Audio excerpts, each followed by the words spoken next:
Pues bienvenidas, bienvenidos. Empezamos este acto al que hemos sido invitados, Diálogo 7. Agradecemos, por supuesto, a la Escuela Nueva Acrópolis el habernos invitado para participar de esta mesa en el Día Mundial de la Filosofía, y agradeceros a vosotros también, al público, a los amigos y amigas que os habéis desplazado aquí para poder participar de este espacio para la reflexión y el diálogo.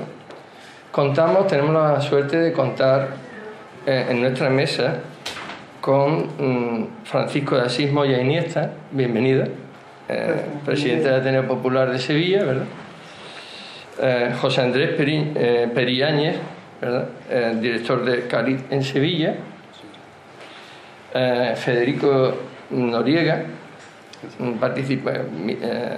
una persona comprometida socialmente y que es uno de los impulsores del movimiento social de los jubilados en Sevilla. Gracias por estar aquí con nosotros. En la mesa, en el centro de la mesa, porque es la directora de Nueva Acrópolis, pues contamos con Alicia Rodríguez, que un poco nos ha invitado a participar de este evento tan interesante, y a mi derecha pues contamos con Desiree Olivero Benítez de Mar, ¿verdad? Que es usted mediadora, ¿verdad? Sí.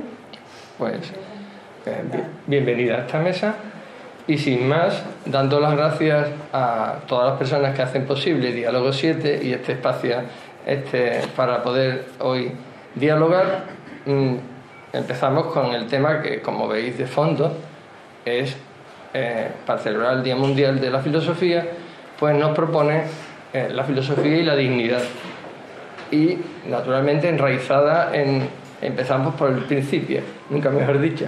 Un poco con la idea de que, de alguna manera, pues hagamos un repaso de cómo cada uno de nosotros nos hemos implicado en ese trabajo, en esa conciencia, en la búsqueda de una sociedad y unas personas más dignas. Si os parece, podemos seguir el orden en el que estamos, Sí. Y así el público que nos oiga también a través de Radiopolis pues podrá distinguirnos. Pues cuando quieras, Sí. Francisco, puedes comenzar. Yo diría que a mí fundamentalmente lo que más me llama la atención de la dignidad, y por lo que un reto es comportarse dignamente en las acciones de la vida, porque realmente, como decía Nelson Mandela, cuando te imponen y de alguna manera te quitan esa dignidad, pues la institución o la persona que lo haga va a fracasar. Y como la palabra dignidad implica un respeto a la persona, un respeto a sí mismo, un respeto hacia los demás, realmente es un motivo de felicidad. Y es unido a la solidaridad, creo que es una materia importante como para actuar dignamente. ¿Y qué le llevó a usted a acercarse al compromiso en este sentido? Quizá mi vocación de médico, y incluso aún más, en mi espíritu rebelde, mi vocación de médico homeópata. Yo me he dedicado a la medicina homeopática toda mi vida, es lo que he hecho, y he descubierto que puedes tratar a la persona verdaderamente dignamente, porque la tratas de forma integral, respetando la naturaleza, que es la sabia, que es la verdadera, que es la que... Y luego hay un refrán importante que yo quiero seguir, y es que lo que doy, me lo doy, y lo que no doy, me lo quito. Y eso lo decía un sabio, y para mí es como un camino, ¿no? Y eso me hace estar en este mundo de dignidad. Muchas gracias por ir al grano. José Andrés, cuando... Sí. Yo en mi caso, mi tema tiene que ver poco con filosofía, pero sí con el fin del tema de dignidad. Yo pertenezco a una ONG, Carit, pequeñita, es todo voluntario, no tenemos gastos administrativos, somos todos voluntarios. Sí. Es española, trabaja a nivel mundial, tenemos misiones en África, en Filipinas, en América, no voy a nombrar los sitios, pero sí las zonas donde trabajamos. Y luchamos precisamente todos, yo pertenezco a la delegación de Sevilla, está aquí en el Carmelo, en el Buen Suceso, está radicada aquí en el Buen Suceso de Sevilla, y luchamos por la dignidad de las personas más necesitadas.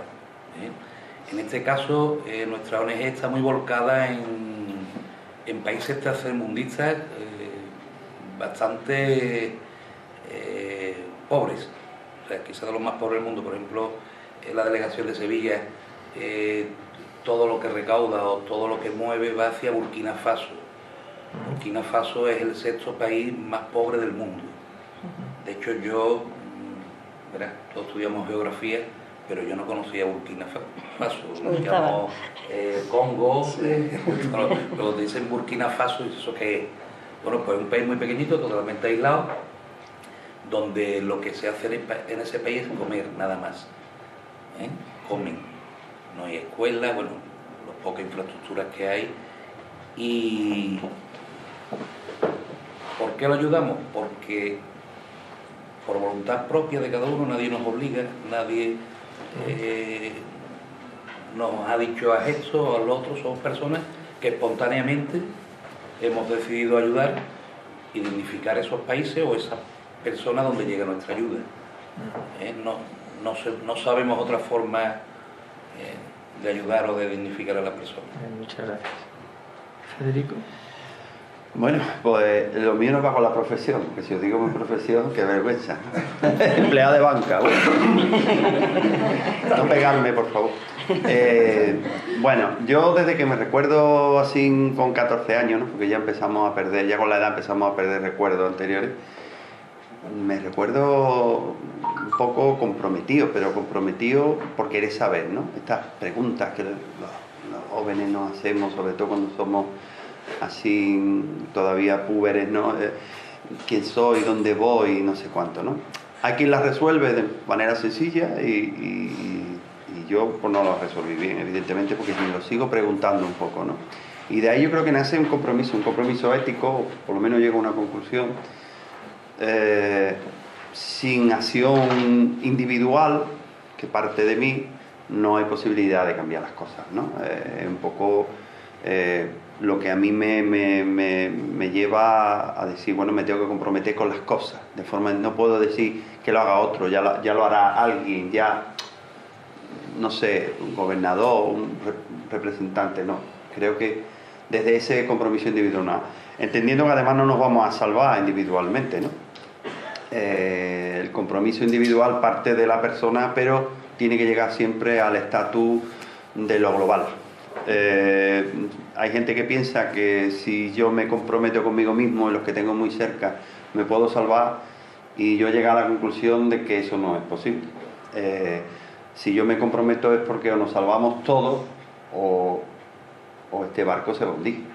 Cuando digo este barco, pues lo digo de forma colectiva, podemos ampliarlo hasta el planeta, pero puede ser el colectivo del barrio, puede ser tu familia amplia, tu colectivo de amigos. No hay posibilidad de salvación individual.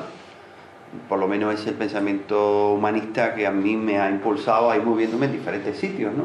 En el trabajo, posteriormente, movimientos sociales, ahora en las pensiones, en diferentes estatus, ¿no? Donde ecologismo principalmente, etc. Muchas gracias. Quería un poco...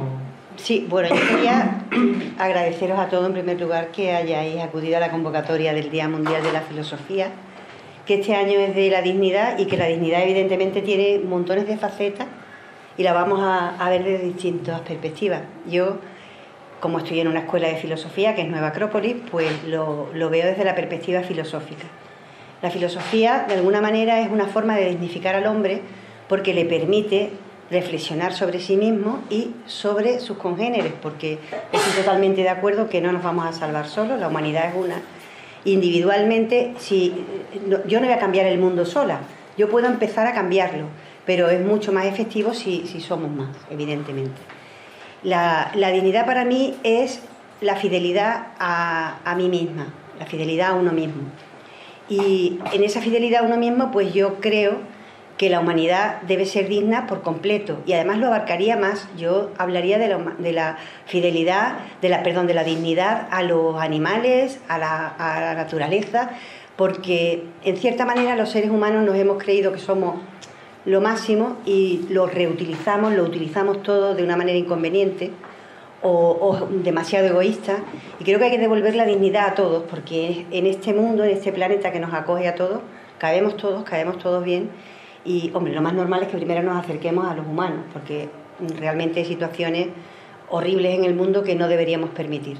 Pero creo que primero necesitamos esa reflexión que nos da la filosofía para ver qué podemos hacer, cuáles son las herramientas con las que contamos, y a partir de ahí, pues, poner las manos. No solamente es pensar, sino hay que pensar, hay que sentir las cosas y luego hay que ponerse en marcha, porque si no se queda todo en el aire, ¿no? Entonces, bueno, vamos a hablar de la dignidad.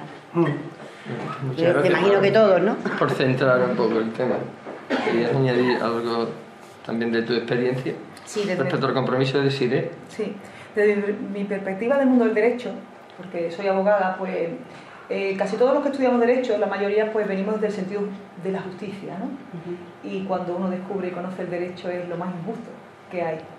Y en relación con este tema, pues claro, descubrí que hay pocas cosas más indignas que ceder todo tu poder de decisión a un tercero vestido de negro, que tiene 5 minutos para ver cuándo vas a volver a ver a tus hijos los próximos 20 años de tu vida. Descubrir grandes injusticias y grandes presiones de poder. Y para mí la dignidad tiene que mucho, va muy unida al libre albedrío, a la libertad. Libertad que el sistema judicial no permite. Creo que estamos muy acostumbrados a ver películas americanas y eso nada tiene que ver con nuestro sistema judicial, donde no nos dejarán ni hablar, ni dar nuestra opinión. Y en ese sentido, al descubrir la mediación como sistema de resolución de conflictos por la vía pacífica, descubrí el camino del libre albedrío, de la libertad, de la dignidad, de decidir, que quizás no estemos de acuerdo, pero podamos encontrar un tercer camino. Para mí fue una salida muy digna del mundo del derecho. Una vez visto esta primera ronda, digamos, de presentaciones, autopresentaciones, para que nos vayamos conociendo, pues vayamos ya, si os parece, al tema, ¿no? de la dignidad. ¿Cuáles son los retos que vosotros estáis viviendo para poder avanzar en este sentido? Porque la dignidad, quiero daros las gracias a la Escuela Nueva Acrópolis porque me ha ayudado a recordar bastante mi época de estudiante de filosofía, y he vuelto a leer filosofía en el sentido más clásico, ¿no? Leyendo a Platón o a Pitágoras y tal, que tenéis presente una buena librería aquí con unos ejemplares muy interesantes. Y en ese sentido, pues entrar en los retos que tenemos delante, aunque ya habéis avanzado un poquito, pero ¿cuáles son los retos que os estáis encontrando? Y si queréis, la última ronda, pues ya vemos también en qué medidas se pueden tomar en estos momentos, podemos tomar entre todos para poder avanzar en ese terreno, ¿no?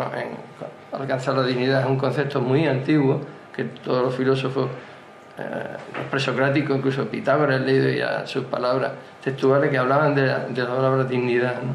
Entonces tiene mucho recorrido, pero es verdad que la modernidad pues se ha desarrollado bastante, ¿no? Con los derechos universales de la humanidad, ¿no? Del hombre. Entonces, pues, a ver vosotros cómo veis en vuestro día a día los retos que os estáis encontrando ante esto. Sí, yo diría que principalmente un reto fundamental es el respeto. Yo soy, en mi clínica, además de ser homeopatía, hago terapia de familia, soy terapeuta de familia, me formé en la Universidad de Sevilla, y siempre planteo digamos, como es el dibujo de la mandorla, ¿no? Para las relaciones humanas. Y es el respeto en la diferencia y la unión en semejanza.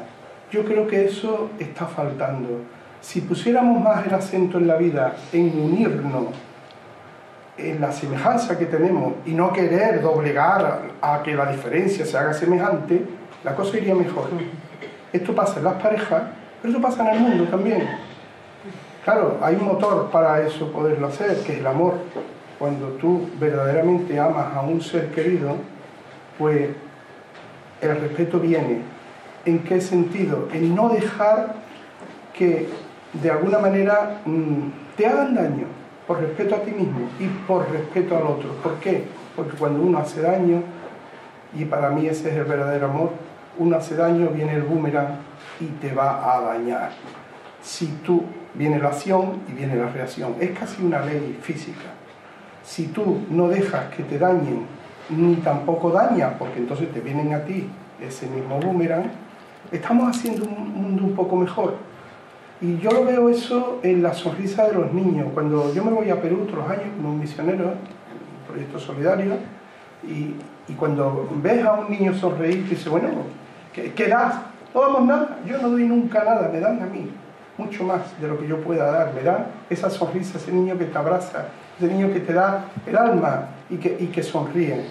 Creo que merece la pena, el reto es hacer un mundo un poquito mejor y el compromiso de todos de hacer el mundo un poquito mejor, basado en este respeto, el respeto a la idea, a la libertad, incluso como acabo viendo ahora, de que uno elija tratarse desde el punto de vista de la medicina con la medicina que crea conveniente, un respeto a todos. O sea, yo elijo lo que creo que es mejor para mí y un respeto a la propia naturaleza, que la olvidamos, que la queremos como que... Y hay un filósofo que dice, a la naturaleza solamente se le doblega obedeciéndola. Pues eso es lo que tenemos que hacer, obedecer a esa madre naturaleza, a esa naturaleza divina y respetarla, y respetarla. De hecho, nos trae esta mesa un tema bastante candente. Muchas gracias por entrar en esa cuestión, que nos interesa bastante. Bien, pues... José Andrés. Yo de filosofía no soy muy versado, pienso que sin la razón sí la uso, ¿no? Yo pienso que la dignidad, vamos a hablar a nivel general de la persona, esos conceptos básicos que definen la dignidad de la persona, que pueda comer, que pueda tener libertad, que pueda... No puede existir sin formación. La libertad sin formación es esclavitud y sin conocimiento. Donde vivimos, o pienso yo que donde vivimos hoy, y me voy a repetir, España, Andalucía, Sevilla, yo echo de menos o la mala formación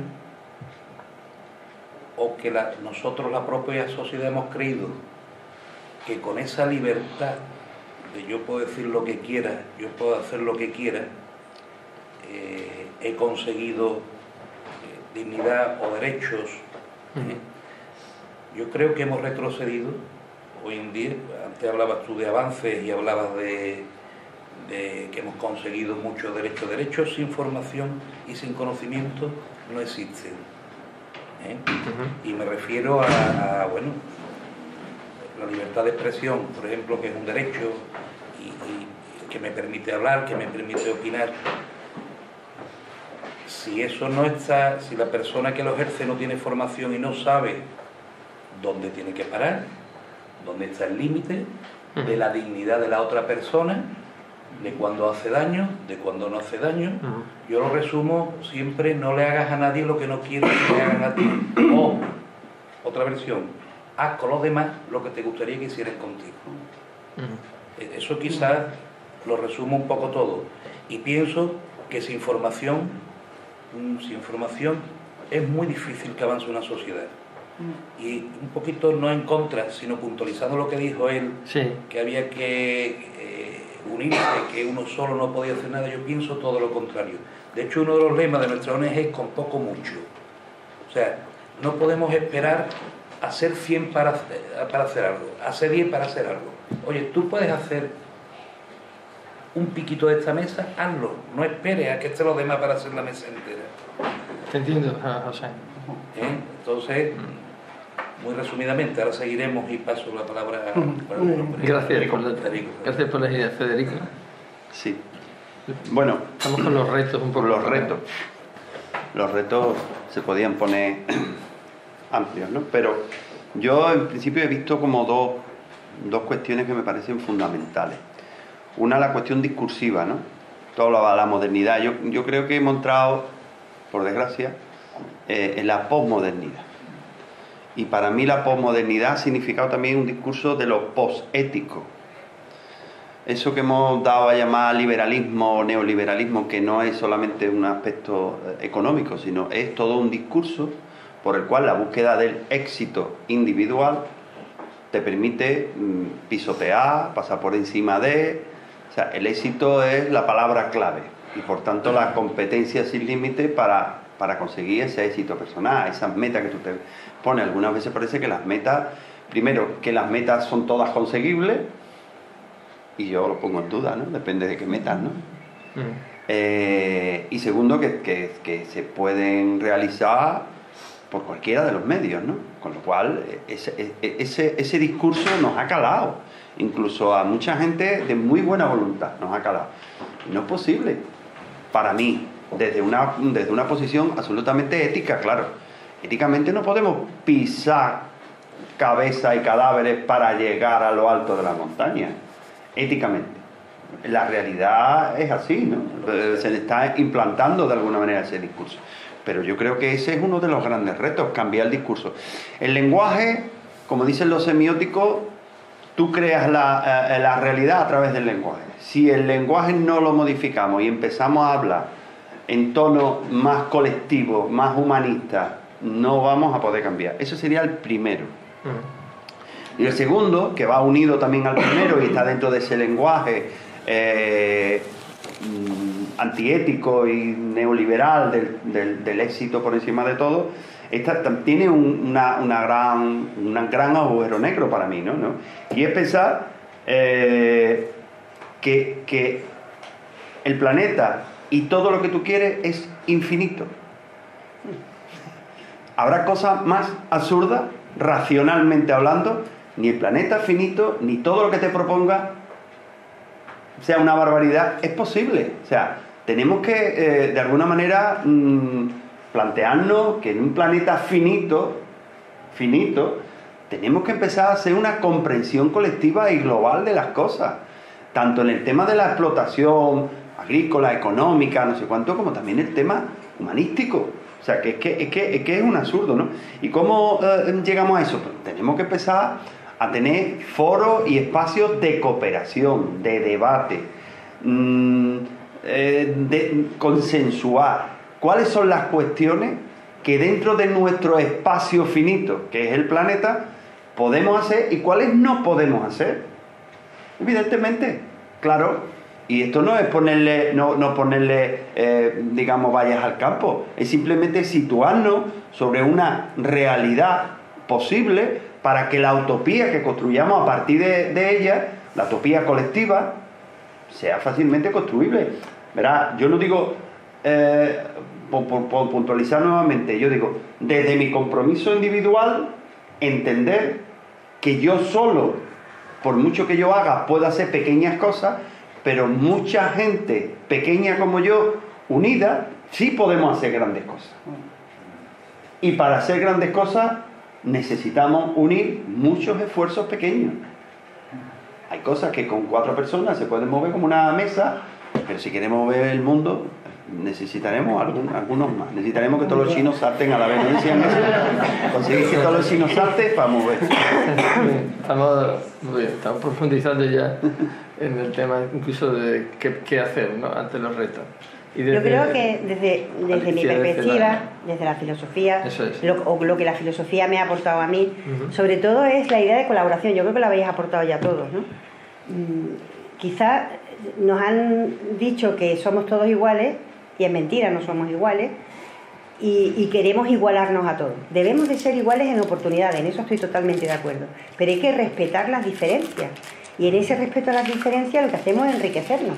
Si todos fuéramos iguales, pues esto sería súper aburrido, porque bueno, al final si nos vamos a encontrar todos, ya sabemos lo que va a pasar. Yo creo que la maravilla del ser humano es que todos aportamos algo completamente especial, porque todos somos especiales. A mí me encanta la idea de colaborar, la colaboración. Me encanta lo que comentabas de la medicina homeopática o la alopática. Cada uno que haga lo que quiera, siempre que respete a los demás, siempre que mi libertad no agreda la libertad de los demás, porque eso es evidente. Y yo sí creo que uno puede empezar a hacer cosas, pero que necesitamos de la colaboración de todos, y si somos capaces de ponernos de acuerdo en la finalidad. A mí qué más me da que tú seas del Betis y que yo sea del Sevilla. ¿Por qué tenemos que estar enfrentados? Disfruta de lo tuyo y deja que los demás disfruten de lo suyo, ¿no? Y soy bética, lo he dicho al revés. Para ser colaborativa. Bien. Puntualizo. La mesa médica. La mesa médica, por ahora. La mano hemos puesto de verde. ¿Quieres añadir algo más?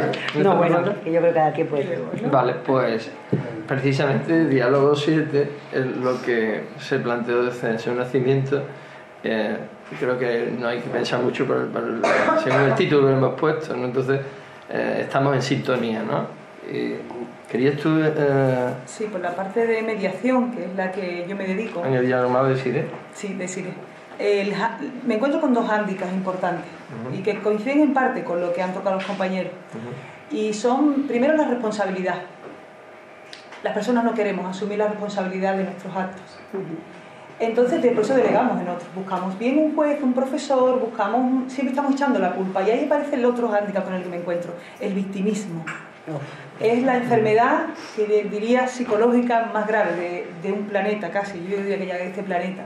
Todo lo que acaba en ismo es victimismo, el machismo, el feminismo, todo acaba en nacionalismo, todos siempre buscamos un papá malo, alguien malo, y yo no recojo mi responsabilidad de qué yo puedo hacer. Y ahí estoy totalmente de acuerdo con lo que indicaban. Una persona sola, con su responsabilidad, puede decir, hasta aquí llego, y hasta aquí me planto, y yo asumo mi responsabilidad como ser humano, y en mi dignidad decido cómo llevar a resolver cualquier asunto. Y no me dejo llevar. Hoy, por ejemplo, creo que, no sé si en Sevilla, en Cádiz, ha habido una huelga educacional donde mi hija de segundo de bachiller me decía, las cuestiones, ¿tú estás de acuerdo con esto? No, ¿y por qué vas a la huelga? Si estamos dejándonos llevar, no asumimos responsabilidades. Y en ese aspecto es muy triste cuando afecta a niños, cuando afecta a nuestra propia familia. Es muy duro ver lo que yo veo en mi despacho. Es muy duro ver cómo familias delegan todo y sobre todo afrontan las cosas desde el dolor personal, llevándose por delante a lo que en teoría más aman, que son sus niños pequeños. Entonces el trabajo, por ejemplo, de un mediador es devolver la dignidad a las partes, devolver la capacidad de poder solventar sus cuestiones y devolver la dignidad a las familias tan denostadas en este mundo. En ese sentido son los dos hándicaps que en el mundo de la mediación nos encontramos los mediadores: el victimismo y el no querer coger la responsabilidad. Sí, nos encontramos con retos, con bastantes retos, y otros que quizás después vosotros que estáis aquí en la sala pues queráis hacer alguna pregunta o alguna intervención respecto a estos retos que vemos, ¿no? Desde el respeto hasta la responsabilidad, y ante ello son conceptos que además se han trabajado mucho en la filosofía y en todas las ciencias, ¿no? Pero especialmente en la filosofía. Pero para no quedarnos en la teoría, ¿qué podemos hacer, tanto como personas como desde organizaciones en las que estamos, en la familia, en las empresas, qué podemos hacer para poder ir a hacer algo concreto de eso, ¿no? Porque se están haciendo muchas cosas, pero evidentemente, como alguien ha dicho, hay muchos retos, ¿no? Como se ha dicho en la mesa, y eso cómo lo vamos concretando en la realidad. Hay algo muy importante que creo que hay que hacer, y es lo que estáis haciendo. ¿Por qué? Porque he escuchado tres palabras que me han llamado mucho la atención. Responsabilidad, has dicho tú. Conocimiento, has dicho tú. Y humanismo. ¿Cuál es el problema? Que por falta de conocimiento en los medios de comunicación se dicen cosas que son falsas, que es una falacia. A mí me ha sorprendido tanto, no solo de la medicina homeopática, no voy a hacer un monopolio de esto, sino sea la homeopatía, sea el cristianismo, sea el budismo, sea cualquier filosofía, que se critique sin conocer a su fundador. No lo puedo entender, o sea, se habla del resultado en la homeopatía, en el budismo, en el cristianismo, y no se conoce al fundador. Entonces, pues eso es falta de conocimiento y llega incluso a ser falta de responsabilidad. Y además, pues no hay un cierto humanismo. El humanismo creo que nos tiene que tocar a todos, cada uno en nuestra profesión. En mi caso, pues en la medicina, pues tengo que ser humanista, y ser humanista en la medicina pues implica, como decía el fundador de la homeopatía, doctor Samuel Hahnemann, respetar en los que sufren la libertad de quejarse. y ser un hombre pues de orden, observar bien cómo se conduce con los enfermos pobres y si en la soledad de su gabinete se ocupa de trabajo serio. Antes, en el reto y el porqué, yo hablaba de dignidad, me llamó mucho la atención esa definición de Hahnemann, el fundador de la homeopatía, de cómo debía ser un médico. Eso es lo que me llevó a mí al mundo en el que estoy, al mundo de la solidaridad, y es lo que me hace verdaderamente feliz. Estoy feliz en este aspecto. Porque además de tu trabajo, que disfrutas con él, ¿no? Es coherente Disfruto con tu mucho pensamiento, con mi trabajo. también te dedicas en tu tiempo libre a labores solidarias, ¿no? Nos Sí, decías antes. tenemos una ONG y una fundación, Padre Juan Salvador, y me voy todos los años a Perú, hago cursos, de charlas de autoestima, y también pues, ayudo a todo el que quiera con la medicina homeopática, bueno, que quiera. O sea, estás trabajando para que esas personas que tienen dificultades en Sí, sus países luego, sean más dignas y tengan derechos. Hay una cosa fundamental y es que se está trabajando básicamente con la persona a la que se olvida siempre, con los discapacitados. Y tuve la alegría y el honor de participar en una manifestación allí en Perú que se decía: somos discapacitados, no incapacitados. Y es verdad. Entonces es muy hermoso que se sacan a los niños porque claro, allí en Perú es como aquí era antiguamente hace 50 años, era como si tuvieran un mal de ojo por ser un minusválido, ¿no? Entonces están escondidos. Entonces el misionero pues de alguna manera lo saca, lo escolariza y le da una vida digna. Y esa dignidad en los discapacitados, en las personas que tienen menos posibilidades sociales, pues creo que es un reto importante para nosotros, como decías, de cambiar. Creo que antes que nada somos personas y como personas pues todos somos iguales. Pues muchas gracias. José Andrés, tú podrías... Yo sigo incidiendo lo mismo. Hablamos de las consecuencias de lo que hace cada uno.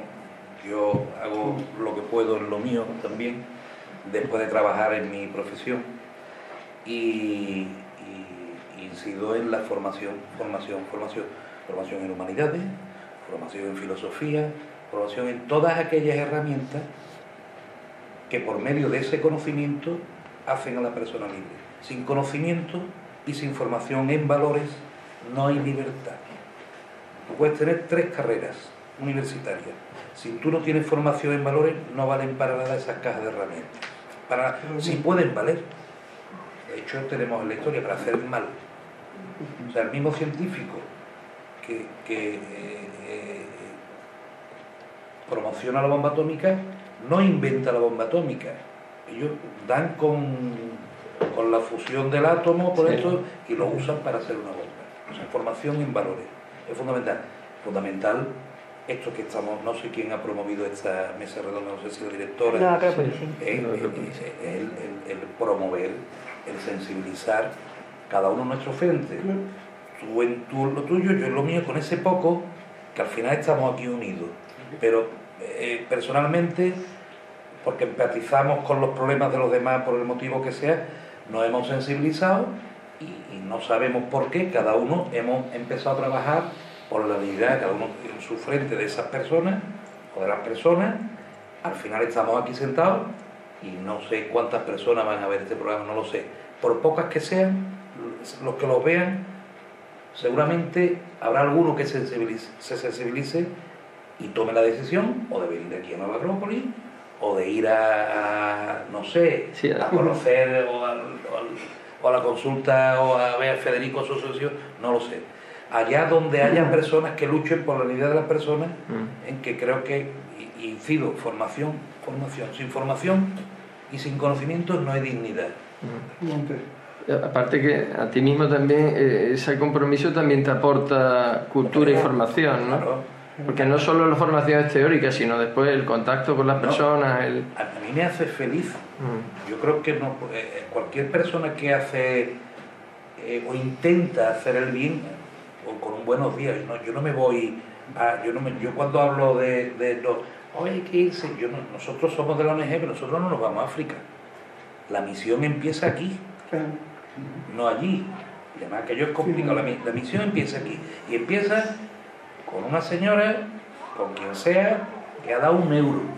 1 euro aquí, y yo la de Burkina Faso, son 300, 400 euros en Burkina, la equivalencia o más. Incluso en Marruecos, ¿no? Marruecos, digamos, es el país avanzado de... Entonces, empieza aquí. No hay que coger un avión, no hay que hablar idiomas, no hay que flagelarse, sino con las pequeñas cosas. No hay que... Y cuando hablo de formación, no hablo... La formación empieza en las casas, en las familias. A lo mejor nos vamos a derivar a otro tema, pero la formación empieza desde pequeñito. Con los mismos animales, si tú acaricias un animal, o sea, de los perros, es que el perro muerde. Pero muerde porque se le ha enseñado a morder. O se le ha maleducado, estoy hablando ya de un animal. Y perros que están clasificados como peligrosos y son corderitos. Y perros así de pequeñitos que te muerden. Bueno, pues eso es una persona, el ser humano copia lo que ve, lo sabes, copiamos lo que vemos. Y si no nos formamos desde pequeñitos, pues sale lo que sale. Lo tenemos hoy tenemos gran cantidad, tenemos los medios de comunicación, no hay que poner la televisión para ver lo que tenemos. No vamos a hablar de... Pues vamos a ver si vamos creando otros medios. Claro, pues por eso es con los intereses. Lo que decía Federico, claro, pienso que personalmente cada uno no hace falta ser presidente, estar en una asociación, sin estar en ninguna asociación. Desde que salimos de la puerta de casa, dentro de casa, con mi hermano, con mi madre, con mi marido, con mi mujer, con mi marido, con mis hijos, es un esfuerzo. Llego cabreado del banco, llego cabreado del trabajo, y hablo mal, miro mal, pues por ahí se empieza. Y dignifica a tu familia, sales a la calle, el buenos días, el buenas tardes, es que todo eso no lo hemos saltado, Eso no lo hemos soltado. El buenos días, el dejar paso, el dejar un sillón, eso que es básico, no lo hemos soltado, porque ese es el escalón o el cimiento que sustenta todo lo demás. Y dice, bueno, no hay filosofía de altura, no hace para dar un buenos días, no hace falta estudiar una carrera, es que no hace falta estudiar nada para empezar por ahí. Ahora vamos a ir avanzando, y nuestra educación y formación, conforme pasa el tiempo, será mejor, y al final acabamos testimoniando. Porque si necesitas una asociación, sales a la oye, pues fulanita me trata bien, aunque no lo diga, lo piensa. Y ya te puedes dirigir a ella, o el tío que te mira mal, porque no tiene educación.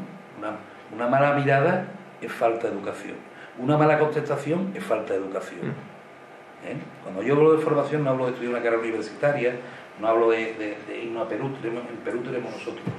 Sí. Qué bueno. Y bueno, que se empieza desde aquí. Se empieza en casa de uno. No tenemos que hacer cosas especiales ni cursos especiales. Bueno, nos haría falta muchos cursos, porque como no hemos saltado tantos escalones, pues la sociedad está un poco destrozada a día de hoy. Muchas gracias. José Andrés. Federico, ¿tú querías proponernos medidas? Yo tenía aquí como tres escalones, ¿no? Porque como casi siempre subimos las cosas o hacemos las cosas con el primer paso, ¿no? Decían los chinos, para empezar camino, un primer paso, ¿no? Yo diría que hay cosas para dignificar a la gente, hay cosas a corto y a medio, incluso a largo plazo, ¿no? Lo primero es, debemos de dignificar la existencia misma de la gente. O sea, no podemos vivir en un mundo donde hay gente que tienen necesidades de primer orden, ¿no? O sea, quiero decir, podemos vivir en una sociedad tan dual como la que estamos creando. Yo creo que el primer paso es dignificar material, pero también cultural y en todos los aspectos, ¿no? Sociales. Porque si no, es imposible. O sea, yo creo que el que ve y no actúa lo que está ocurriendo pierde una parte de la dignidad si no toma partido de alguna manera.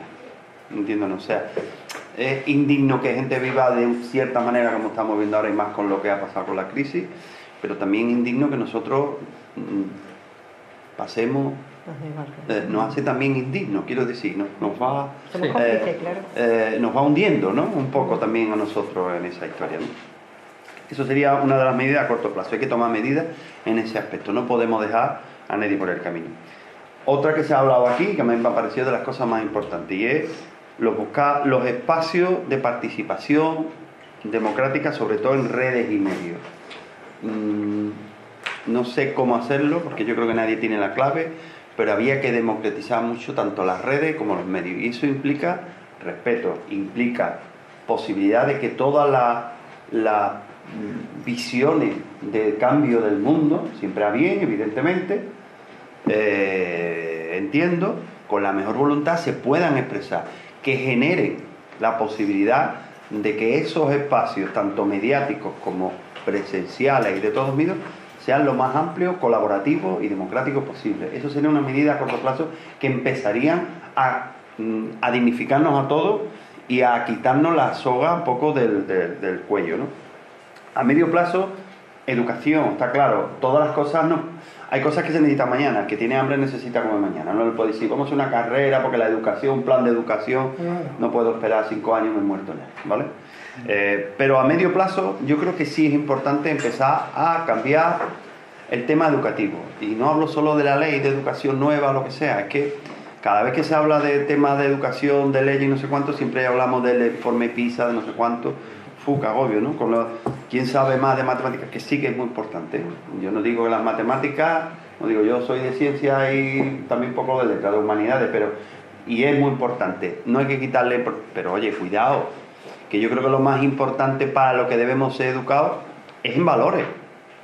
Valores sobre qué mundo vivimos, qué planeta vivimos y que estamos rodeados de gente. O sea, valores humanísticos, nuestros semejantes y nuestro lugar de residencia, que es el planeta en el que vivimos. O sea, nuestro lugar de residencia no solo el barrio, ese es el sitio donde vamos con el autobús, con el coche o la bicicleta a aparcar para poder comer y acostarnos. Nuestro lugar de residencia, mientras no tengamos posibilidad de viajar a otros planetas, como hacemos para ir a Portugal, es este, y no tenemos otro. Y el más cercano, según parece, está en Alpha Centauri, 4 años luz, no hay posibilidad. O sea que de aquí ninguno vamos a verlo. O sea, ni creo que lo veamos en muchos años. Eso es muy importante, ¿no? Educación, y dentro de esa educación pensar que si seguimos por el derrotero que vamos ahora, estamos creando una especie de mundo dual. Los empobrecidos, los enriquecidos. Eso que se ha dicho en esa campaña, el 1 y el 99, no es que sea exactamente eso. Yo entiendo que eso es un lema, eso es una campaña, pero que son visualmente muy potentes, ¿no?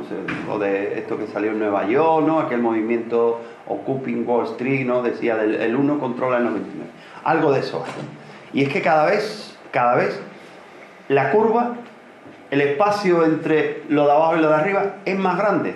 Parece mentira, con más medios científicos, sociales, redes, comunicación, que cada vez el espacio se vaya ampliando. Va a haber un mundo con una frontera donde para acá los ricos, para acá, y todo lo demás aviarse por ahí, no sé cuánto.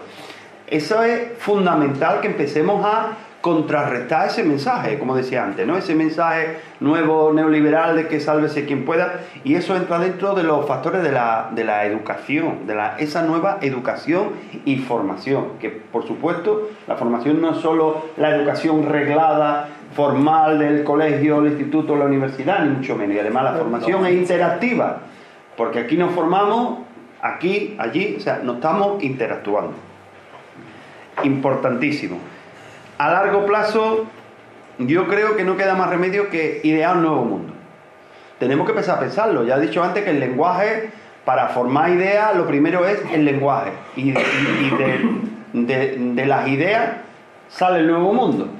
Eso ha sido siempre. El lenguaje genera ideas y las ideas generan la posibilidad de cambiarlo. Tenemos que empezar a generarlo. Está claro que los, digamos, universos, los mundos utópicos anteriores nos han ido fallando o han caducado, sea la Edad Media, sea el industrialismo, sea el comunismo este raro que hicieron la Unión Soviética, pero el capitalismo está también hundiéndose.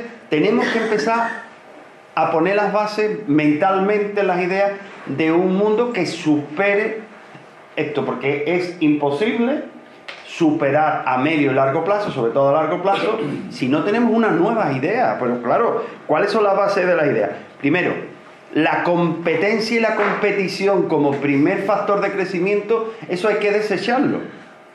El derroche, la expoliación del planeta, de los demás, eso hay que desecharlo, eso hay que superarlo. Éticamente yo creo que está superado. No podemos vivir en un mundo en el que nos explotamos unos a otros, unos países a otros, vamos a Perú, a donde sea, nos lo llevamos todo y dejamos a la mierda de los pobres, y encima cuando vienen a buscarnos aquí decimos ahogarse ahí, ¿dónde va? Y por allá, quedarse ahí, que no sé cuánto, pues nos hemos llevado todo, coño, ¿dónde van a ir? Quiero decir, es normal, ¿no? Queremos llevarnos todo lo que tienen, pero no queremos llevarlo a ellos, coño, son una panda de pobres que no metan piojos.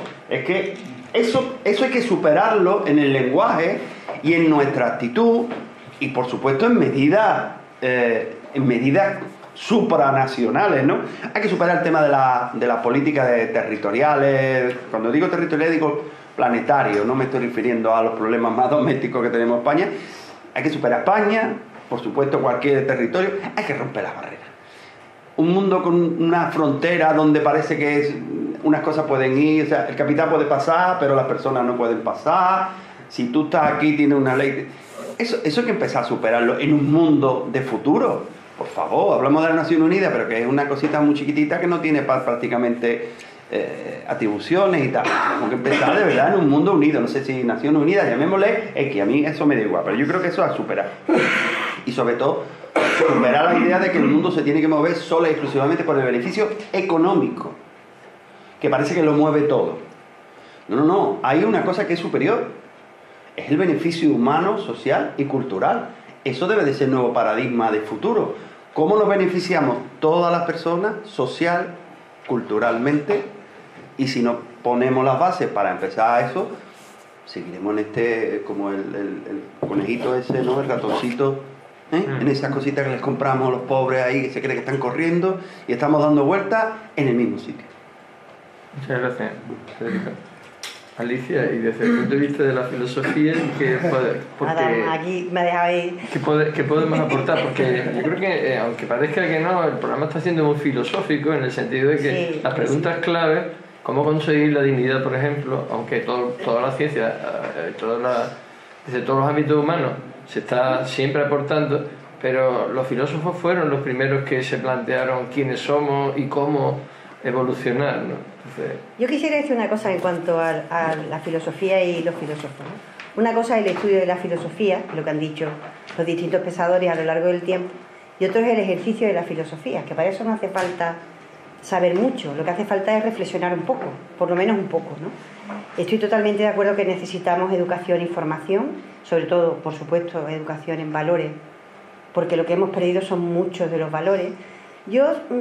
Tú dices que está todo, no sé, que han fracasado muchos movimientos, pero también creo que en la historia tenemos algunas perlitas de momentos muy especiales de la historia que podríamos recuperar, porque crisis hemos vivido, bueno, nosotros llamamos una crisis horrible, que como me decía un amigo, yo no la he notado porque yo vivo en perpetua crisis, o sea que a mí la crisis no me afecta.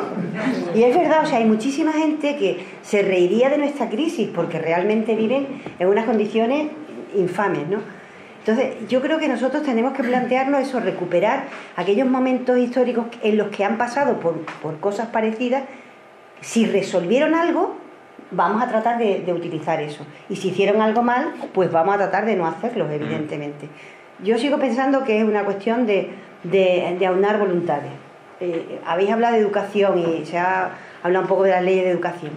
¿Es posible que en este país no se puedan poner de acuerdo en poner una ley de educación que dure un poco, que vamos a volver locos a los críos, a los profesores, a los padres y a todos?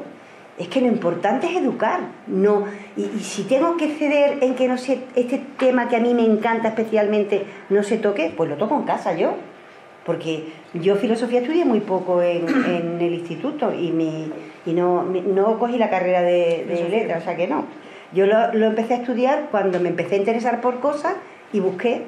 Entonces me dio respuestas para mi vida y me planteó cosas que yo no me había planteado antes, como las necesidades del otro, la empatía, la responsabilidad, por ejemplo, una de las primeras cosas que aprendí, porque estamos muy acostumbrados a decir que todo es culpa del otro. No, aquí todos somos responsables, todos somos corresponsables de la situación en la que estamos, y creo que más allá de las ideas que pueden ser diferentes, sería muy interesante que nos uniéramos por una finalidad común, buena, como yo creo que las que has planteado son perfectamente asumibles por cualquiera. Cada uno desde su perspectiva, pero yo las puedo asumir, ¿no? Sí, yo una cosita antes de lo que pasa, en el sentido de que en la experiencia que hemos tenido nosotros en el programa de radio Los Cuatro de Estación, pues que llama algunos números hechos desde Radiopolis, podéis escucharla si queréis a través de nuestra página web, está ahí en las ondas, pues hemos visto que hay un movimiento social ciudadano, de la ciudadanía, muy interesante, que nosotros medio en broma decimos que están las catacumbas, ¿no? Quizás estamos en uno de esos elementos, ¿no? Estoy rodeado de personas y llevo ya varios años así, y la verdad que es un placer ver cómo en las catacumbas, o sea, bajo, no en los focos de los medios de comunicación, sino en las asociaciones, en los barrios, hay congresos también y hay encuentros, desde educación holística hasta las más diversas asociaciones que están moviéndose e investigando de todo tipo de áreas, ¿no? Por eso cuando hemos conocido Nueva Acrópolis nos ha gustado, ¿no? A pesar de que, bueno, como una sociedad antigua tiene una tradición y alguien nos ha dicho, Nueva Acrópolis, digo, todo está evolucionando y tenemos muchos prejuicios que nos han creado, yo creo que algo que no se ha salido mucho a la mesa, que son los intereses. ¿Qué hay detrás? ¿Por qué no se avanza más, no? Por la dignidad, porque hay una serie, Federico hablaba de los intereses económicos, indudablemente, hay una serie de personas una minoría que sí le interesa este sistema y que lo está fomentando. Entonces, nosotros creemos desde Diálogo 7, desde Las Cuatro Estaciones, también el Rincón del Alma, que nos ayuda a hacer otro espacio que también impulsa los mismos objetivos. Esa red que empezó siendo, ¿sabes?, catacúmbica, escondida, pero que es fuerte, hay mucha solidaridad en la calle, pero que no salta afuera porque hay muchos prejuicios, incluso gente que teóricamente no debería ya de tenerlos. En ese sentido, porque si dialogáramos más, como estamos haciendo hoy, por ejemplo, se descubriría que nos unen muchas más cosas que las que nos separan. Y en ese sentido, pues, tú que te dedicas al derecho y a la mediación, y sobre todo y conoces a los familia, seres humanos, ¿no? A los seres humanos. Y lo principal que destacaría en este ámbito sería el que tienes que ser un ejemplo. Cada uno tenemos un área de influencia en la vida, y algunos pues llegamos a mucho más porque damos conferencias, hablamos en público y podemos llegar a más áreas. O por ejemplo en mi caso, que tengo 5 hijos, tengo un área de influencia más grande que otro que no tiene hijos o tiene uno, pero el ejemplo es todo. En la cultura de la mediación, para nosotros, yo le llamo a la comunicación el arma de construcción masiva, porque podemos construir un mundo con la palabra. Por eso enseñamos comunicación no violenta. Y cuando uno da el ejemplo de la comunicación no violenta y del comportamiento de la cultura de la paz en su propio hogar, donde un niño de 5 años puede montarte una rabieta, una niña de 16 está en una edad adolescente y hay un conflicto y puedo afrontar ese conflicto desde la proactividad, porque tengo las herramientas, formación, pues entonces se crece. El conflicto no es bueno ni malo, se crece, es digno, hace que la sociedad avance. El conflicto no se puede juzgar. Y en ese sentido, en el caso personal que me ha traído aquí, el pertenecer a una asociación muy sencilla que se llama DIVA, Asociación por la Mediación, pero que en cambio desde una sencillez muy básica, además de familia, un juez de paz, y la loca que soy yo, que vengo desde Cádiz a Sevilla, cuando me llama, pues bueno, hay un ejemplo muy interesante, porque en ese ámbito discrepo con vosotros, yo soy muy optimista, porque estoy viendo que esto está llegando más de lo que me podría imaginar. Y veo que hay gente con mucha sencillez y a lo mejor no tienen formación, pero que se vienen a un teatro a formarse conmigo meses y meses en cultura de la paz. Veo profesores cansados del sistema que vienen a formarse conmigo 50 horas por las tardes, un año entero, en cultura de la paz, para poder dar esos valores a sus alumnos. Y el sistema está cambiando.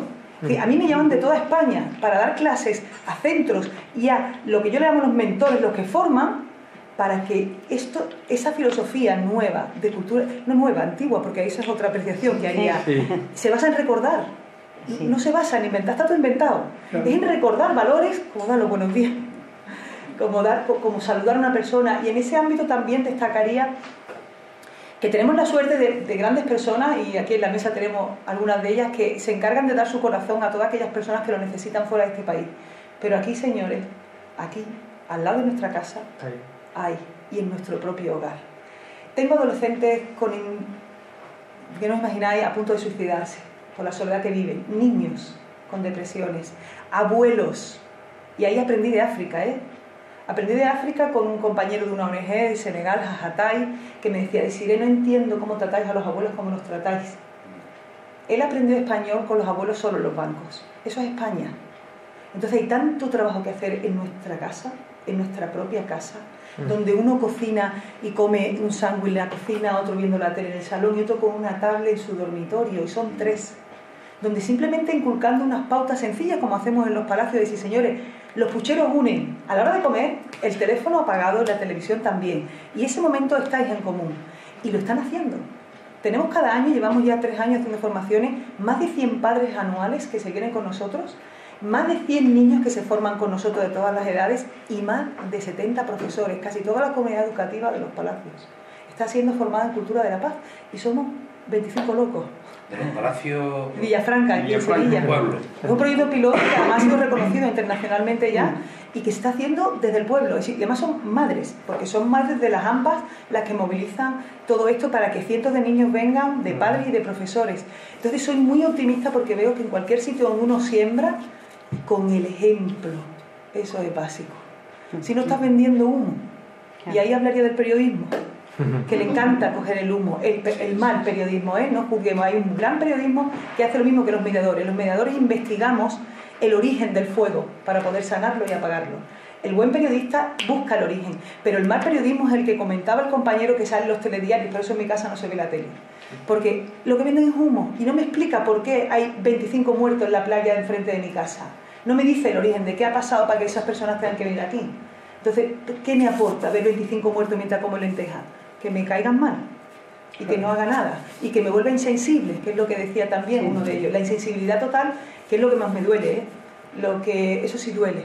Y por eso nosotros despertamos conciencias con los valores, el despertar conciencia en tus propios hijos, de que reflexionen y hagan pensar. Y la filosofía me parece que es la base, la estructura, para que una persona se convierta en una actitud crítica y se cuestione: ¿hay que ir a la huelga o no hay que ir a la huelga? ¿Tengo que votar o no tengo que votar? ¿Tengo que levantarme?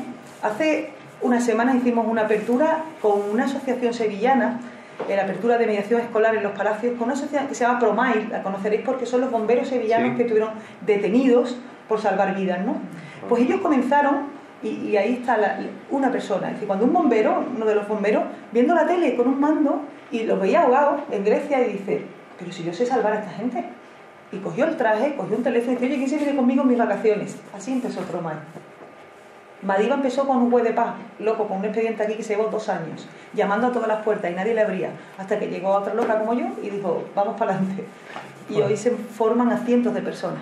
Pues muchísimas gracias por este testimonio, que es un poco en la línea de lo que estábamos hablando en esta mesa, ¿no? De que hay muchas inquietudes. Muchas. Pero quería que, si quieres, Alicia, tú cerrar un poco la mesa, porque ya estamos llegando a primera parte de este acto. Hombre, yo creo que hay muy Tendremos paso al público. Si hay mucho de lo que hablar, pero añadir, yo creo que casi que el público debería de hacer preguntas o hacer su propia aportación, porque podemos yo creo que lo que hemos conseguido hoy, porque en realidad también se ha comentado, ¿no? Todo lo que da también lo recibe. O sea, yo he venido a dar mi opinión, lo que yo he aprendido, pero hoy he aprendido un montón de cosas y perspectivas diferentes, aunque no son tan diferentes en realidad en el fondo, pero formas de trabajar, formas de hacer las cosas en un sitio, en otro, de otra manera. Eso me da esa visión más holística, más amplia de las cosas, que me refrenda un poco la idea de que si queremos 1, 2, y si somos más, mucho mejor, podemos hacer un mundo mucho mejor. Y yo también soy optimista, creo que un mundo mejor es posible. Y si no lo creyera, la verdad es que no estaría aquí. Estaría en mi casa llorando muchísimo. Creo que se puede mejorar el mundo. Bueno, yo quiero reivindicar, daros las gracias en esta primera parte, ahora abrimos por vuestra participación, porque ha sido muy enriquecedora. Y quiero reivindicar la filosofía como una forma de vivir y de aprender, para que esté más impregnada la sociedad entera, no solo las escuelas, que debería de, por supuesto, estar desde arriba abajo, sino también, como decían por aquí en la mesa antes, en todos los medios, o sea, la educación formal, no formal, las asociaciones, porque es un mecanismo muy eficaz para desarrollar esas propuestas tan interesantes que nos habéis expuesto en esta primera parte. Así que muchas gracias por haber venido a participar también, haberme invitado también a participar el Diálogo 7 de este acto. Y hasta un próximo encuentro de Diálogo 7. Muchas gracias a todas las personas que lo hacéis posible. Y si os parece, pues podemos empezar la segunda parte, si queréis. Un aplauso primero, ¿no?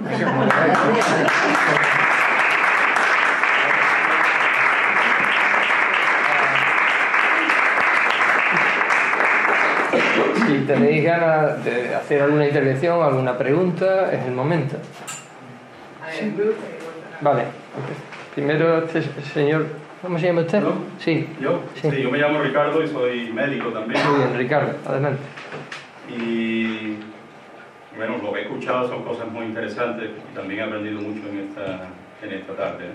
Gracias, Ricardo. Yo creo que tenemos que tener muchos motivos para la esperanza, superando el pesimismo social que embarga nuestra sociedad, ¿eh? Cuando uno habla con los vecinos y con los compañeros y con mucha gente, esto es un desastre, todo va mal, todo el mundo está esperando que algo cambie, pero parece que cuesta mucho trabajo que se cambie. Pero hay, en esas catacumbas, hay mucha gente haciendo cositas, ¿eh? Y muchas cositas hacen al final una cosa grande. Y respecto a este tema de la dignidad, bueno, el ser humano desde que nace ya tiene intrínsecamente otorgada esa dignidad, ¿eh? Un niño, y eso lo sabemos los médicos, un niño está saliendo por el canal del parto de la madre y ya tiene una dignidad que le es otorgada, ¿eh?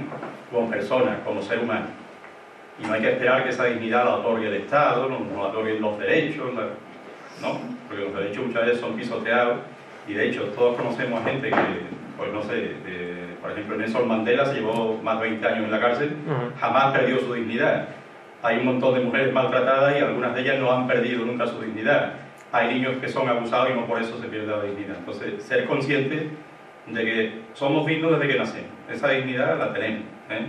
Dice la Biblia que estamos hechos, creados a imagen y semejanza de Dios. Y eso no lo puede arrebatar absolutamente nadie. Y bueno, decir también que estamos en esta sede en la que estamos, en una sede de una escuela de filosofía, y la palabra dignidad venía precedido de filosofía y dignidad. Decir que finalmente la filosofía académica al menos, y cuando digo académica me estoy refiriendo a la filosofía que se enseña, está de enhorabuena porque a partir de ahora en cuarto de eso, primero y segundo de bachillerato, vuelven a ser una asignatura oficial, evaluable como matemáticas o física o demás, ¿no? Con lo cual es muy importante. Sí. Y milagrosamente esos políticos que tantas veces criticamos aquí se han puesto de acuerdo y han dicho hace falta la filosofía, ¿eh? Hace falta la filosofía. Es verdad, y yo coincido con lo que tú decías, que bueno, una cosa es estudiar filosofía y otra es ser un filósofo, y de hecho hay profesores de filosofía que no son nada filósofos y gente del pueblo que tienen una gran sabiduría, y en ese sentido pues practican la filosofía, pero son dos cosas que por supuesto van unidas y es bueno tener la formación al menos conocer las grandes corrientes de pensamiento que ha habido a lo largo de la historia. Y para los médicos es muy importante, la filosofía estaba hace bastantes años, pero en el siglo XX, como una asignatura dentro del currículum de medicina. Aquello desapareció del mapa, pues se pensaba que el médico era ya casi un técnico, que debía de aprender una serie de cosas técnicas y que eso de la filosofía era un reducto para los filósofos y que se quedaran ahí. Y cuando ya avanzas en tu profesión, muchos médicos llegan a la conclusión de que la filosofía les hace falta, porque tratan a seres humanos y para conocer al ser humano es indispensable la filosofía, conocer cómo siente, cómo padece, porque llegamos a la conclusión de que el ser humano no es una máquina solo. A partir de Descartes dijeron, el ser humano es una máquina, como es una máquina, pues al coche se le cambia el radiador y al ser humano se le cambia el corazón, y se le cambian los riñones, y se le cambia dentro de poco, pues vamos a ver si le cambiamos el cerebro. A lo mejor llega el día en que materialmente cambiemos el cerebro, no sabemos qué pasará a partir de ahí, pero los médicos vemos que hay mucho más que eso, que esa parte material, que es la parte psíquica, que es la parte espiritual, y ahí la filosofía es indispensable. Gracias por todo. Muchísimas gracias por su intervención. Sí, un placer. ¿Había otra persona? Sí. ¿Quiere decirnos su nombre? Yolanda. Yolanda, encantado. Y pertenezco a Nueva Acrópolis. ¿Perdón? Pertenezco a Nueva Acrópolis. Ah, estupendo. Yo, bueno, quizás como amante de la filosofía, y me considero filósofa, no por carrera, porque no es exactamente mi línea, pero sí como persona que la ha estudiado y sobre todo que ha intentado vivirla, ¿no? Yo creo que, por una parte, nosotros nos enfrentamos a una sociedad en la que interesa que la gente no piense, que la gente intente cubrir una serie de necesidades o se enseñe que las cosas son fáciles, como les han expuesto, ¿no? Y a la vez también, cuando hay movimientos o hay gente un poco más que se unen e intentan que eso cambie, pues a veces se les ataca, ¿no?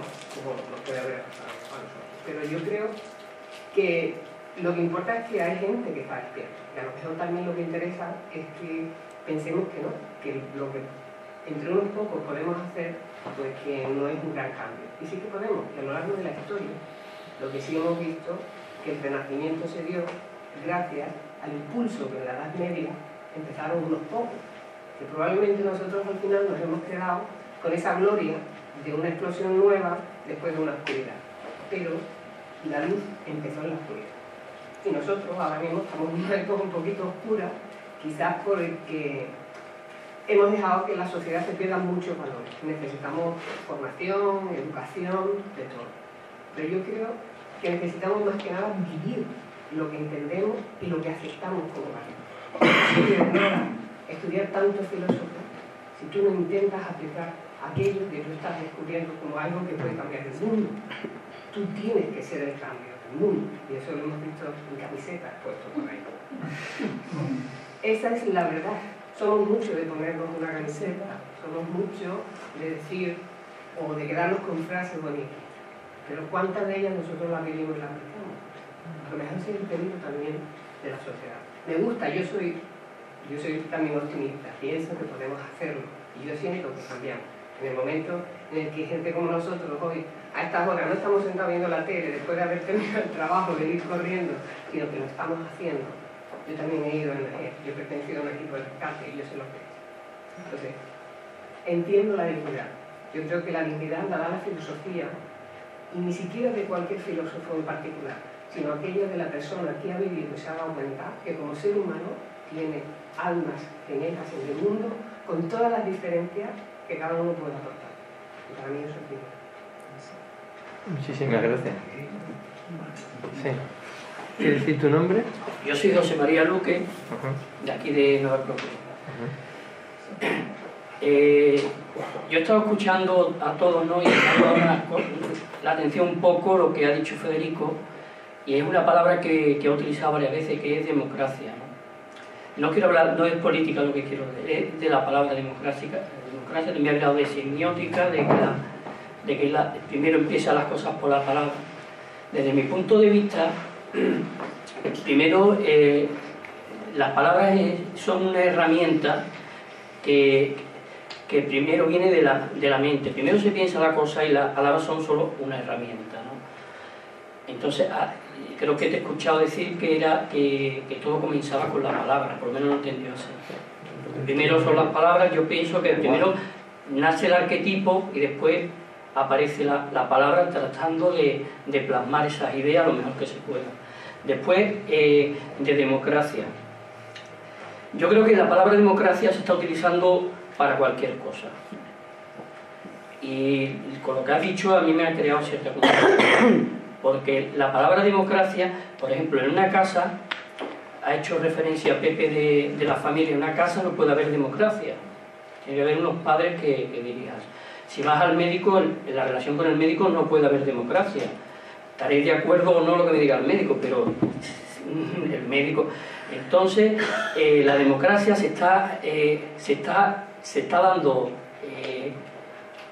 en esta sociedad que tenemos, se está dando porque existe democracia, y no estoy hablando de política, existe democracia que cualquier persona puede opinar de lo que le dé la gana, y hay personas que saben y otras personas que no saben. Entonces, ahí no puede haber democracia. Entonces, le estamos dando a la juventud esa mala información, creyendo que democracia es que claro, o que yo pueda opinar de medicina sin haber hablado de medicina, sin tener ni idea de medicina. Yo entenderé de lo que yo entiendo, pero no puedo entender ni de abogados ni de cosas así.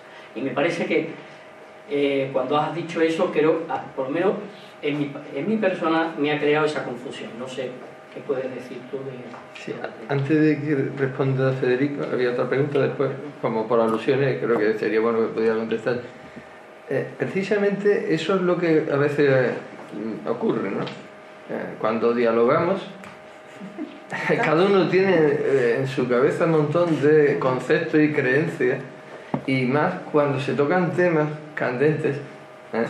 La cultura que se nos está administrando desde los medios de comunicación, pero desgraciadamente también en otros ámbitos, ¿no? Desde la escuela, incluso en cualquier ámbito, ¿no? institucional, es que se tiende a polemizar, a enfrentarse. ¿Por qué? Porque yo tengo una idea, tengo una serie de creencias sobre democracia, y claro, en cuanto veo que otra persona maneja esa palabra de otra manera, ¿sabes? Surge ahí un ¿sabes? Y nos ponemos un poco, porque es lo que hemos aprendido. Yo por lo menos lo que veo, yo veo unos debates a veces en los medios de comunicación que me quedo alucinado. O sea, no son debates, son espectáculos montados basados en el ataque, que es falso todo, porque después se van todos a tomarse un whisky después de terminar el programa. Es todo falso, pero el público se lo cree, es lo malo, y lo reproduce. Los chavales, cuando tú le hablas en la clase, yo he sido maestro de primaria, de hacer un diálogo o un debate, empiezan y saltan rápidamente en ese... Entonces, claro, ¿por qué se pasa del diálogo a la discusión y a algo más? Pues porque tenemos en la cabeza un montón de cosas y detrás una serie de sentimientos y creencias que nos dificultan escuchar relajadamente a los demás. Bueno, tú tienes ese concepto de democracia, yo tengo otro, vamos a ver qué pasa. ¿Cómo nos ponemos de acuerdo democráticamente para poder dialogar sin tener ninguna dificultad con ningún término, sea democracia o cualquier otro? Sentido, ¿quieres contestar? Sí, yo creo que en parte ha dicho tú, el problema de las palabras es el contenido de las palabras, el significado de las palabras. Entonces, probablemente muchas veces antes de hablar de algo tendríamos que ponernos de acuerdo en qué estamos hablando. Sí. Como no hemos hablado previamente, pues tu significado y el mismo pueden ser diferentes. Lo que pasa es que yo lo he utilizado en términos amplios, evidentemente. Cuando digo un término amplio es porque lo contrario de democracia es dictadura. No todas las dictaduras son súper crueles, pero vamos, yo prefiero la democracia, el menos malo de todos los sistemas. Verás, para mí no hay duda. ¿Cómo se le da el contenido a la democracia? Tú me has hablado de la familia, hombre, yo creo que la familia tiene que haber democracia. Ahora, si lo que queremos es darle al niño de 2 años voto, roza lo irrisorio. Ahora, si hay una pareja, hombre-mujer, hombre-hombre, mujer, a mí me da igual. Yo pienso que entre ellos debe de haber democracia. Quiero decirte, cuando se toman decisiones, y en la mayoría de la familia, entiendo, la familia sana y los grupos sanos, se consensúa. ¿Nos cambiamos de piso? No. Cambiamos de piso porque lo digo yo. Punto. Esa es la otra opción. Yo no estoy por esa opción, evidentemente. Nos cambiamos de piso, nos cambiamos de lugar porque entre tú y yo, democráticamente, no hablo de política, esto puede ir arriba, todo es política. Nos sentamos en el debate, es política sanitaria. Antes era una letrina. Lo digo porque hay veces que confundimos partidismo, política, todo es política. Todo esto es política. Política de la buena, no política partidaria, sino política de la buena. Ya te digo, hasta cuando te sientan en un retrete, porque antes eran letrinas y eran comunes, era la política sanitaria de los años 20, eran comunitarias. Hoy, afortunadamente, la política sanitaria es mucho mejor. Quiero decirte que, claro, lo que hay que ponerse de acuerdo son en esos contenidos. ¿Dónde y cómo tenemos que practicarla? Yo lo he aplicado concretamente aquí, lo podíamos aplicar a todas las cosas, cuando he dicho los medios de comunicación, precisamente por lo que ha dicho el compañero.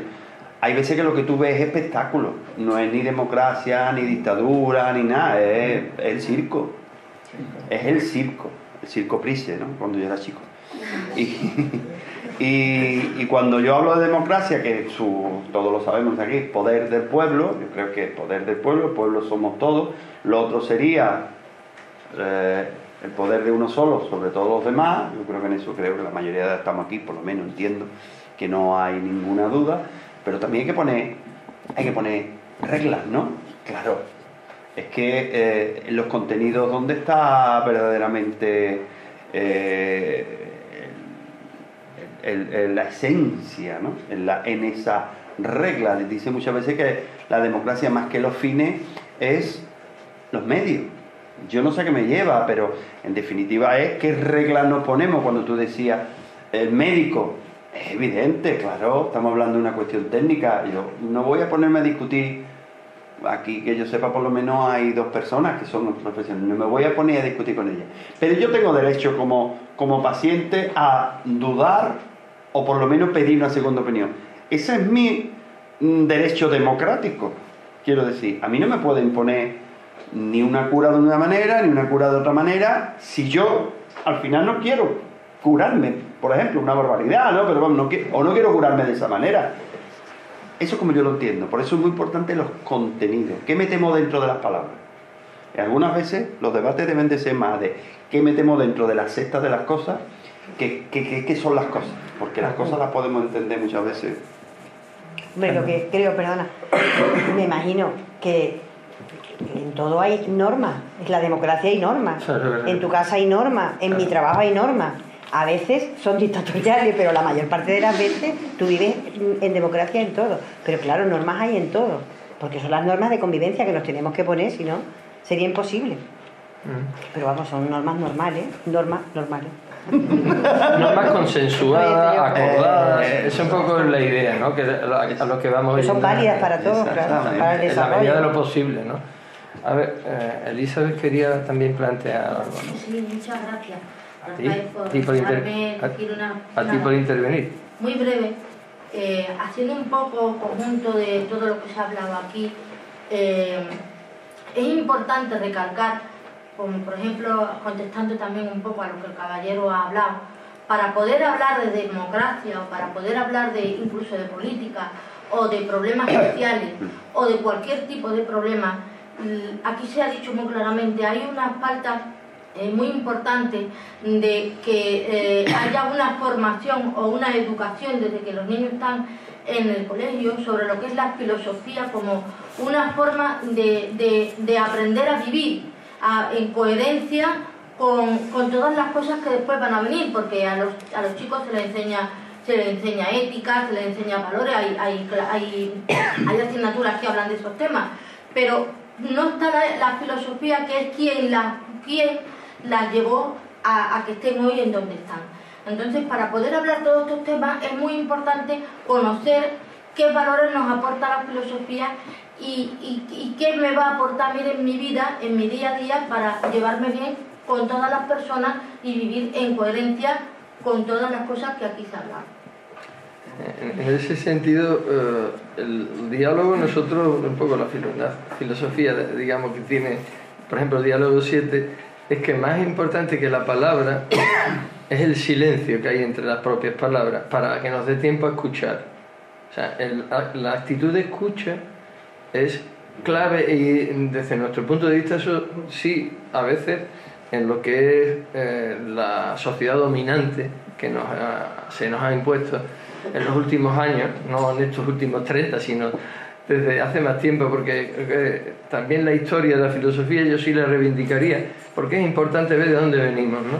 ¿Por qué nos cuesta tanto escucharnos, tanto a nosotros o a nosotras mismas como a los demás, de una manera relajada, respetuosa, como se ha dicho aquí? Entonces, si recuperáramos estas costumbres, y eso quizás sería mucho más fácil pasar a la colaboración, ¿no? En cualquier ámbito, o sea, recuperar la colaboración y se empezarían a apagar las televisiones y solo se seleccionarían, que a mí me encanta la televisión, por eso estamos rodando este programa, pero para otra cosa, y que tú puedas seleccionar de verdad, no que seas adicto a cualquier imagen, a cualquier juego y ni siquiera a los libros. Mira que a mí me encantan los libros, pero todas esas adicciones en el fondo son falta de conciencia, ¿no? Que no sabemos cómo llenarnos, ¿no? Y por eso nos llenamos a veces de ruido y de miedos. Yo creo que el miedo es un reto que está ahí detrás, que no nos gusta nada reconocer que todos lo tenemos, pero no el miedo natural a cruzar la calle, sino el miedo inoculado desde pequeños o desde pequeñas para podernos dominar, ¿no? Entonces, en ese sentido, aprender a escucharnos es clave para poder avanzar, ¿no? Y ir hacia esa relación, ¿no? De crear nudos. Alguien, no sé, que hablaba por ahí de nudos, una sociedad de nudos, de red de verdad, ¿no? Ya se lleva hablando hace tiempo con las redes sociales, pero hay que tener cuidado para que esas redes sociales la hagamos conscientemente, no que nos enganchemos porque eso es lo que también se promociona, ¿no? Si me permites aportar a esta maravillosa conversación que se ha creado. Sí. Es muy importante el contenido. Yo soy partidaria del contenido, las formas también lo son. El conocer las formas también es vital. Yo soy también partidaria de que las personas que no saben de algo puedan hablar de ello. Claro. Una persona que pueda rebatir a un señor doctor y decirle, creo que eso no es así, pero en la forma que la herramienta que puede tener ese doctor puede ayudarle a que comprenda el punto de vista. Para evitar esa conflictología, ese problema de conflicto, de enfrentamiento que hace que se ponga una defensiva, el lenguaje lo es todo. La forma en que uno expresa, por ejemplo, la asertividad que él ha tenido cuando ha expresado, porque él no ha acusado, sino simplemente le ha dicho, yo me he sentido. Eso es una manera de expresarse con proactividad. Claro. Es decir, usted no le ha juzgado de cómo ha dicho, sino como yo me he sentido ante lo que usted ha manifestado. Entonces, ahí no hay juicio en ese sentido. Los silencios, escucha activa, son herramientas que se enseñan en comunicación y que nosotros damos en mediación, en cultura de la paz. Entonces, la escucha activa en una familia se enseña con el ejemplo a los niños, porque a ellos no les escuchamos. A niños de 3 y 5 años no les escuchamos. Estamos en una mesa con adultos y el pobre está intentando con su pequeña voz alzar la voz y nadie les escucha. Con lo cual él aprende inmediatamente y dice, aquí hay que gritar para que se me escuche. Y después cojo, llego a casa y le pongo Telecinco. ¿Vale? Y no sé ya ni lo que decís, no sé lo que deciste ya, como creo que hay otra que ha cambiado peor. Y entonces la gente se grita, ¿no? Entonces entiendo yo desde que tengo uso de razón de que así como hay que hablar. Y después quiero que eso se lleve, ¿no? Hay que mostrar mediante el ejemplo ese sistema de comunicación, por ejemplo, tan empática que él ha usado y que él ha respondido también.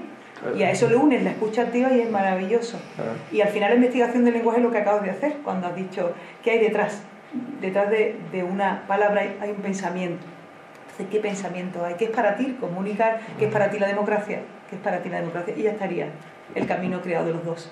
Y seguramente uno aprendería del otro visiones que quizás no hay. Eso es crecer en el conflicto. Muchas gracias por tu intervención. Porque precisamente ayer estaba yo medio alguien que quería discutir conmigo y entonces yo le planteé, yo creo que lo que hace falta son mediadores, otra cultura de la mediación para que se puedan resolver los conflictos.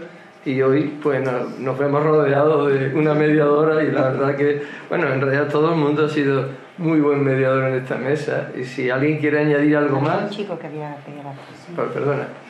Un concepto que me venía a la mente numerosas veces en cuanto he oído las intervenciones de las personas que estáis ahí y algunas que tengo aquí alrededor, es el concepto de banalidad del mal de Hannah Arendt, cuando me explicaba, entre otras cosas, que en realidad no hay actos malos, sino actos banales.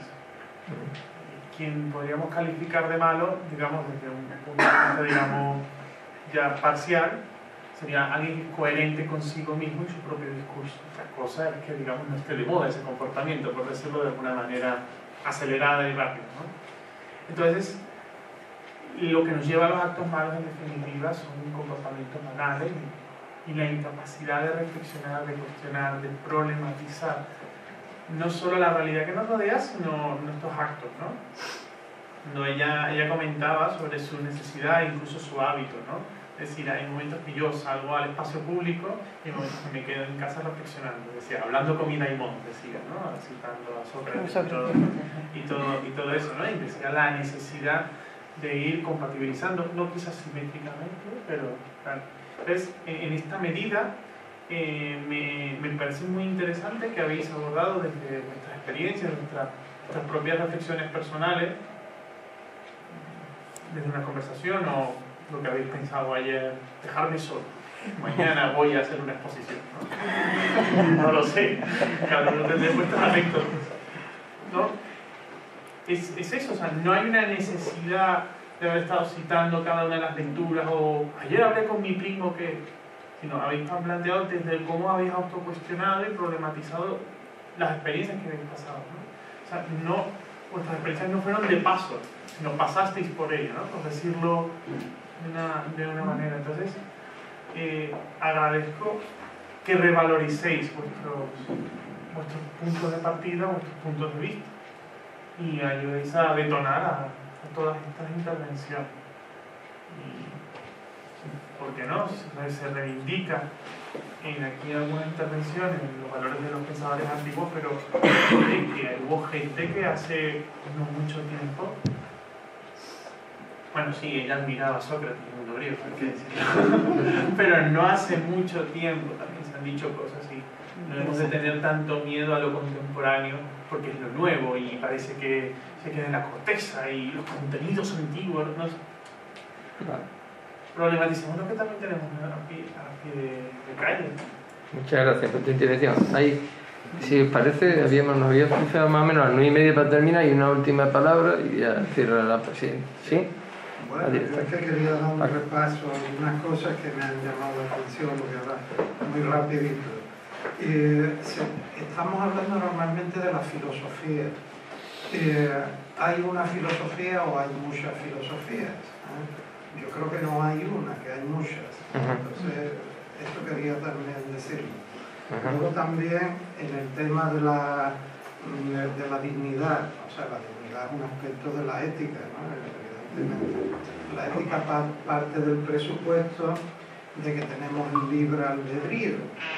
El libre albedrío no es demostrable en filosofía, de hecho rompe bastante la razón práctica, que es lo que vemos que una piedra, si se tira, cae con una aceleración de 9,8 kilopondrios, tal, en fin. Es decir, que partimos de la libertad o el libre albedrío, cosa que tampoco en filosofía es demostrable. Lo que pasa es que, claro, si no tengo libertad, por ejemplo, para... da igual, ¿no?, que vaya por el medio de la calle y que me atropelle un autobús, porque bueno, es la determinación, ¿no? Entonces, yo personalmente parto de la creencia, aunque yo no me la demuestro a mí mismo, ni creo que haya demostración de que el autobús está ahí, no me voy a tirar al autobús, ¿no? Yo tengo un instinto de conservar mi vida. Entonces, lo digo porque a veces la filosofía creo que no da muchas veces respuesta, lo que da más bien es dudas. Creo que el verdadero filósofo es el que ama la sabiduría porque nunca llega a ella. La sabiduría es difícil llegar a ninguna conclusión, prácticamente ninguna. Entonces, hombre, la relatividad absoluta no, yo creo que no es la relatividad. Que, por ejemplo, el hecho de que yo haya llegado a la conclusión de que no es bueno, que es bueno que yo cuide mi salud o que yo vaya, parto de la idea de que yo puedo determinar, cosa que en filosofía no hay demostración, ya digo, ninguna. Tampoco hay demostración ninguna de que Dios exista, de que no exista, de que el mundo exista o de que no exista, creo yo, ¿no? Eso me lleva al nihilismo. Hombre, yo creo que tampoco, porque yo parto de una serie también de instintos, de cosas que creo que hay que conservarlas, o por lo menos a mí el cuerpo me pide que lo conserve. Lo que digo que la filosofía, primero, no hay una filosofía, y la filosofía normalmente no nos da respuesta, nos da dudas. Lo que pasa es que en ese camino de buscar la verdad, ahí nos perfeccionamos, o por lo menos yo tengo la sensación de que ahí me perfecciono.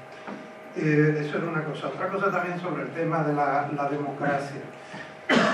Hombre, yo creo que democracia en realidad tenemos bastante poca, que debería de haber muchísima más. Y también coincido contigo en el tema de que lo cotidiano debe de estar presente, tanto en la familia como con los amigos, que también la figura del especialista la tenemos sacralizada, sobre todo en nuestra sociedad es muy compleja, ¿no?